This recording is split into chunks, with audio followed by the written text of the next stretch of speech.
Assalamualaikum warahmatullahi wabarakatuh. Perkenalkan, nama saya Ika Nuraini. Saya dari program studi akuntansi manajerial dengan NIM 41120110011.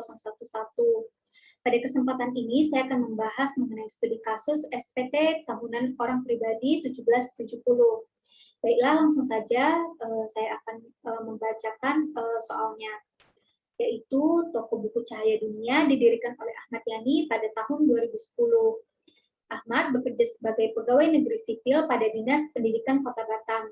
Informasi yang berkaitan dengan kewajiban perpajakan Ahmad diuraikan sebagai berikut.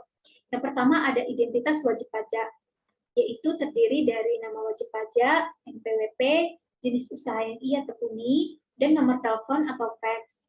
Kemudian yang kedua ada penghasilan dari usaha.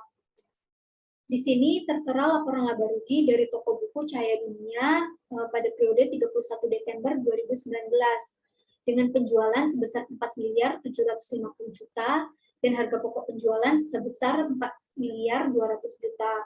Kemudian dapatlah laba bruto usaha sebesar 550 juta. Selanjutnya kita kurangi dengan total biaya usaha, yaitu sebesar 251.400.000. Dapatlah laba usaha bersih sebesar 298.600.000. Berhubung di sini tidak ada informasi tambahan terkait dengan laporan laba rugi, sehingga nantinya kita tidak perlu untuk melakukan rekonsiliasi fiskal.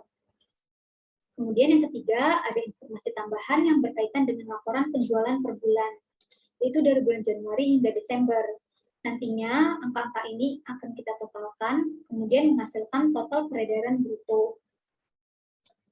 Yang keempat, ada informasi yang berkaitan dengan penghasilan Ahmad pada tahun 2019. Dan yang kelima, ada informasi lain-lain. Seperti Ahmad yang membayar sendiri PPh final setiap bulan selama tahun 2019. Kemudian di sini diketahui status Ahmad yaitu belum menikah dan tidak memiliki tanggungan. Diketahui juga harta Ahmad serta kewajiban atau hutang Ahmad. Kemudian ada PPh yang telah dibayar melalui pemotongan pihak lain. Dalam SPT 1770 ini, itu terdiri dari induk SPT 1770, selanjutnya ada 1770 lampiran 1, lampiran 2, lampiran 3, lampiran 4, serta daftar pembayaran PP 23 tahun 2018.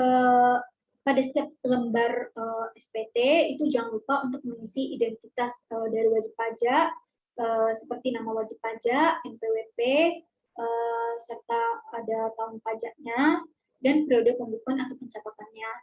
Di sini tahun pajaknya diisi dengan tahun 2019 dengan periodenya dari Januari 2019 hingga Desember 2019.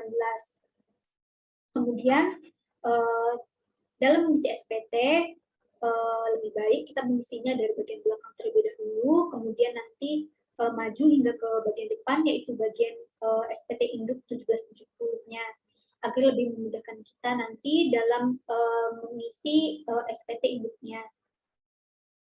Nah, ini ada daftar pembayaran PP 23 tahun 2018. Ini diisi dari laporan penjualan per bulan, karena sebelumnya ada informasi kan kalau Ahmad membayar sendiri PPh final setiap bulan selama tahun 2019, sehingga laporan penjualan per bulannya ini akan dikenai PPh final dan masuk dalam daftar pembayaran PP 23 tahun 2018. Ini kita isi dari Januari hingga Desember, kemudian alamatnya, ini alamat tempat usaha yang didirikan, berhubung usahanya berada di Batam, dan KPP lokasi terdekatnya itu ada di KPP Pratama Batam, sehingga di sini ditulis KPP Pratama Batam. Kemudian peredaran bruto ini diisi berdasarkan yang ada di soal. Apabila ditotalkan, hasilnya sebesar 4.750 juta. Kemudian ini akan dikalikan dengan 0,5%, sehingga PPh final itu sebesar 23.750.000. Kemudian di bagian bawah itu juga kita disuruh untuk membubuhkan tanda tangan dan nama. Oke, baik, kita selanjutnya beralih ke lampiran keempat, formulir 1770.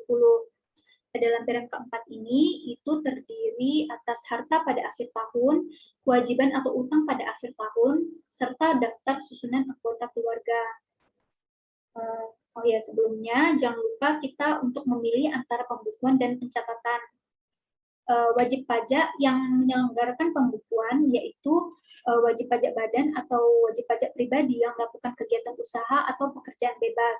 Sedangkan pencatatan yaitu wajib pajak orang pribadi yang melakukan kegiatan usaha atau pekerjaan bebas dengan peredaran bruto dalam setahun kurang dari 4,8 miliar rupiah. Dan wajib pajak orang pribadi yang tidak melakukan kegiatan usaha atau pekerjaan bebas. Di sini tadi diketahui bahwa total peredaran brutonya kurang dari 4,8 miliar, sehingga di sini kita memilih untuk menggunakan pencatatan. Pada bagian A, yaitu harta pada akhir tahun. Di sini kita disuruh memasukkan untuk kode harta, kemudian nama harta, tahun perolehan, harga perolehan, serta keterangan. Ini akan kita ambil berdasarkan harta Ahmad yang ada di soal ini. Di sini terdapat kendaraan roda 4 yang dibeli tahun 2017 dengan harga perolehan 125 juta. Kemudian ada tanah dan bangunan sebagai tempat tinggal dengan harga perolehan 200 juta yang dibeli tahun 2008. Kemudian ada sebidang tanah senilai 225 juta yang dibeli pada tahun 2018. Dan yang terakhir ada deposito di Bank BDN sebesar 200 juta yang ditempatkan pada tahun 2019. Untuk kode harta sendiri itu diisi berdasarkan yang sudah ditetapkan oleh peraturan perpajakan, atau bisa kita cek melalui website onlinestrippajak.com atau melalui buku atau melalui sumber informasi terpercaya lainnya. Kendaraan ini termasuk ke dalam kategori alat transportasi sehingga kode hartanya 043. Kemudian tanah dan bangunan itu masuk ke dalam kategori harta tidak bergerak. Dan dia berhubung dia digunakan sebagai tempat tinggal sehingga kode hartanya adalah 061. Kemudian yang ada tanah itu juga merupakan kategori harta tidak bergerak. Tapi karena ini tidak ada informasi tambahan lainnya, sehingga ia masuk ke dalam kode harta tidak bergerak lainnya, makanya kode hartanya 069. Untuk yang deposito, ini masuk ke dalam kategori kas dan setara kas, sehingga kode hartanya yaitu 014. Kemudian pada bagian B, itu ada kewajiban atau utang pada akhir tahun. Ini diisi kode utang, nama pemberi pinjaman, alamat pemberi pinjaman, tahun peminjaman, serta jumlahnya. Di sini diisi berdasarkan soal tentang kewajiban utang Ahmad. Kewajiban atau utang Ahmad. Di sini Ahmad ada utang kepada pemasok PT Souvenir Hebat sebesar 155 juta. Kemudian ada utang kepada pemasok PT Penakita sebesar 215 juta. Dan yang terakhir ada utang kepada Koperasi Aman Jaya Dinas Pendidikan Kepulauan Riau sebesar 30 juta. Kode utang ini juga bisa dilihat di website onlinestrippajak.com atau dari buku dan lainnya. Karena ini termasuk utang lainnya, itu makanya kode utangnya masuk ke 109. Kemudian pada bagian C itu ada daftar susunan anggota keluarga. Berhubung di sini Ahmad statusnya belum menikah dan tidak memiliki tanggungan, sehingga daftar susunan anggota keluarga itu tidak perlu diisi. Oke, lanjut ke lampiran ketiga, formulir 1770. di sini pada formulir 1770 lampiran 3 itu diisi untuk penghasilan yang dikenakan pajak final dan atau bersifat final, kemudian penghasilan yang tidak termasuk ke dalam objek pajak, kemudian penghasilan istri atau suami yang dikenakan pajak secara terpisah. Ini kita dapat itu berdasarkan dari informasi yang berkaitan dengan penghasilan Ahmad pada 2019. Di sini pada bagian A, itu diketahui penghasilan sebagai pegawai negeri dipotong PPh 21 oleh pemberi kerja dengan bukti potong pajak formulir 1721A2 yang tertera penghasilan neto Ahmad setahun adalah sebesar 113.850.000. Ini ini bukan termasuk final ya, jadi makanya ini tidak masuk ke dalam lampiran ketiga. Kemudian yang B ada menerima bunga deposito di Bank BDN cabang Kota Batam sebesar 12 juta. Bunga deposito ini masuk ke dalam pajak final, sehingga kita masukkan ke dalam lampiran ketiga, yaitu di bunga deposito tabungan diskonto SBI surat berharga negara dengan dasar pengenaan pajaknya 12 juta. Kemudian PPh terhutangnya ini kita kalikan dengan 20% sesuai dengan tarifnya ya. Dapatlah PPh terhutangnya yaitu 2.400.000. Kemudian yang C, menerima honorarium yang sumbernya dari dana APBN sebesar 10 juta. Honorarium yang sumbernya dari dana APBN ini juga masuk ke dalam PPh 21 bersifat final, sehingga kita masukkan ke dalam lampiran ketiga, yaitu pada nomor ke-6, honorarium atas beban APBN atau APBD, dengan dasar pengenaan pajaknya 10 juta, kemudian PPh terhutangnya ini kita kalikan dengan 5%, karena dia masuk ke dalam golongan ketiga, dan ini hasilnya nanti akan sama sesuai dengan PPh yang telah dibayarkan melalui pemotongan pihak lain, yaitu PPh 21 atas honorarium yaitu sebesar 500.000 dan PPh pasal 4 ayat 2 atas bunga deposito sebesar 2.400.000. Kemudian selanjutnya yang kita masukkan ke dalam lampiran ketiga itu ada penghasilan final yang dari laporan penjualan tadi yang di sini juga tadi kan. Peredaran bruto usahanya karena dia bersifat final, makanya kita masukkan pada lampiran ketiga. Sehingga PPh terhutangnya sebesar 23.750.000. Dan apabila ditotalkan, totalnya berjumlah 26.650.000. Kemudian pada bagian B itu untuk penghasilan yang tidak termasuk objek pajak. Tidak ada ya, sehingga kita tidak perlu isi. Kemudian pada bagian C, itu penghasilan istri atau suami yang dikenakan pajak secara terpisah, itu juga tidak ada. Sehingga kita akan lanjut pada lampiran kedua. Pada lampiran kedua ini digunakan untuk daftar pemotongan atau pemungutan PPh oleh pihak lain. PPh yang dibayar atau dipotong di luar negeri dan PPh ditanggung pemerintah. Di sini tertera disoalkan PPh yang telah dibayar melalui pemotongan pihak lain.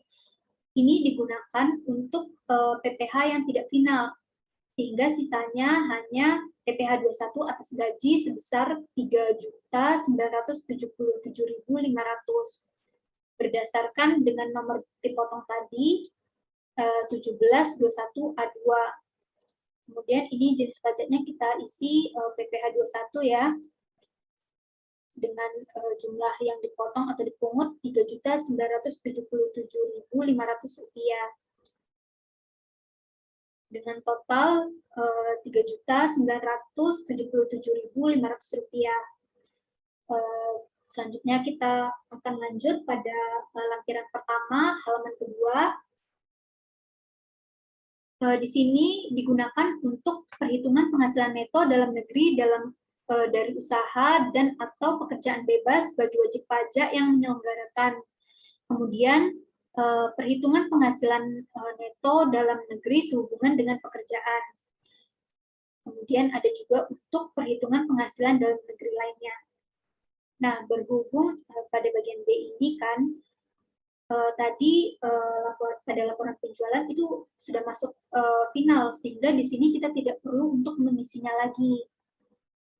Kemudian pada bagian C, ini ada penghasilan neto dalam negeri yang sehubungan dengan pekerjaan. Tidak termasuk penghasilan yang dikenakan PPh bersifat final. Itu diisi dengan ini ya tadi, yang penghasilan sebagai pegawai tetap dipotong PPh pasal 21 oleh pemberi kerja dengan bukti potong pajak formulir 1721A2. Yang tertera penghasilan neto Ahmad setahun adalah sebesar 113.850.000. Kemudian itu dia ini diisi dengan Dinas Pendidikan Kota Batam karena dia pegawai PNS dari Dinas Pendidikan Kota Batam. Dan totalnya sebesar 113.850.000. Kemudian pada bagian D itu ada penghasilan neto dalam negeri lainnya. Tidak termasuk penghasilan yang dikenakan PPh bersifat final. Ini tidak ada ya, sehingga kita tidak usah isi. Kemudian lanjut pada lampiran pertama, halaman pertama. Di sini itu digunakan untuk perhitungan penghasilan neto dalam negeri dari usaha dan atau pekerjaan bebas bagi wajib pajak yang menyelenggarakan pembukuan. Berhubung kita tadi melakukan pencatatan, sehingga pada lampiran pertama halaman pertama ini kita tidak perlu untuk mengisinya. Oke, lanjut ke induk SPT 1770.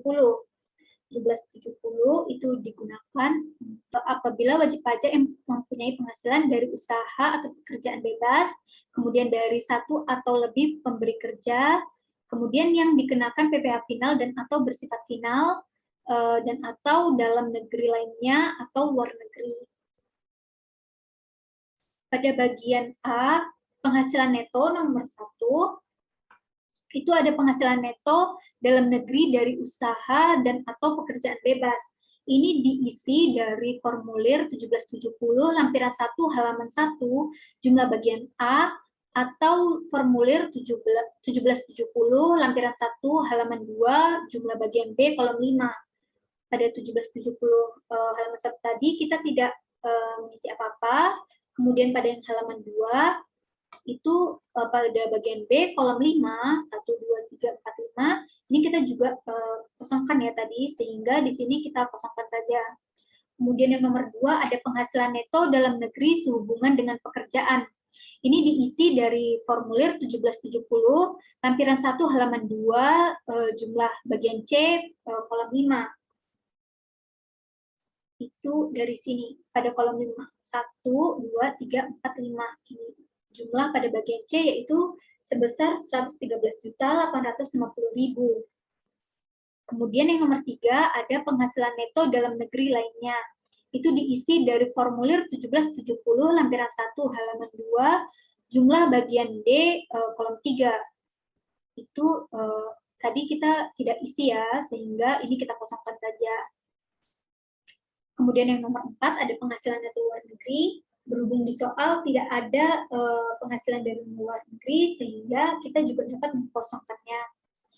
Nomor 5 itu adalah jumlah penghasilan neto yang merupakan penjumlahan dari nomor 1 hingga nomor 4 tadi, sehingga dapatlah penghasilan netonya sebesar 113.850.000. Ini karena tidak ada sumbangan, makanya kita kosongkan, sehingga penghasilan netonya tadi tetap ya 113.850.000.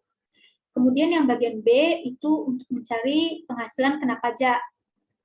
Pada nomor 8 itu ada kompensasi kerugian, itu tidak ada ya, sehingga kita kosongkan. Selanjutnya di nomor 9 itu ada jumlah penghasilan neto setelah kompensasi kerugian. Itu dikurangkan dari nomor 7 dikurang dengan nomor 8, dapatlah 113.850.000. Kemudian pada nomor 10 itu ada penghasilan tidak kena pajak. Karena Ahmad Yani berstatus belum menikah dan tidak memiliki tanggungan, sehingga di sini ditulis TK 0. Sehingga dia ditulis 54 juta. Kemudian pada nomor 11 itu ada penghasilan kena pajaknya. Itu diambil dari yang nomor 9 tadi dikurangi dengan yang nomor 10. Jadi dapatlah PKP Ahmad Yani yaitu 59.850.000. Pada bagian C yaitu PPh terutang. Nomor 12 ini ada PPh terutang dengan tarif pasal 17 Undang-Undang PPh dikali dengan angka yang di nomor 11. Karena ini PKP-nya 59.850.000, kalau berdasarkan tarif dengan pasal 17 itu 0 hingga 50 juta tarifnya adalah 5%. Kalau 50 juta hingga 250 juta tarifnya adalah 15%. Dan kalau 250 juta hingga 500 juta itu tarifnya 25%. Kemudian ada lebih dari 500 juta itu tarifnya 30%. Berhubung ini hanya 59.850 juta, sehingga ini kita caranya yaitu 5% kita kalikan dulu dengan 50 juta. Kemudian sisanya yaitu 9.850.000 itu kita kalikan dengan 15%. Hasilnya adalah 3.977.500 rupiah. Pada nomor 13 yaitu pengembalian pengurangan PPh pasal 24 yang telah dikreditkan. Itu tidak ada ya. Selanjutnya pada nomor 14 jumlah PPh terutang yaitu dari penjumlahan nomor 12 dan nomor 13. Sehingga total PPh terutangnya adalah 3.977.500. Pada bagian D itu ada nomor 15, PPh yang dipotong atau dipungut oleh pihak lain, PPh yang dibayar atau dipotong di luar negeri, dan PPh yang ditanggung pemerintah. Ini diisi dari formulir 1770 lampiran kedua, jumlah bagian A pada kolom ke-7.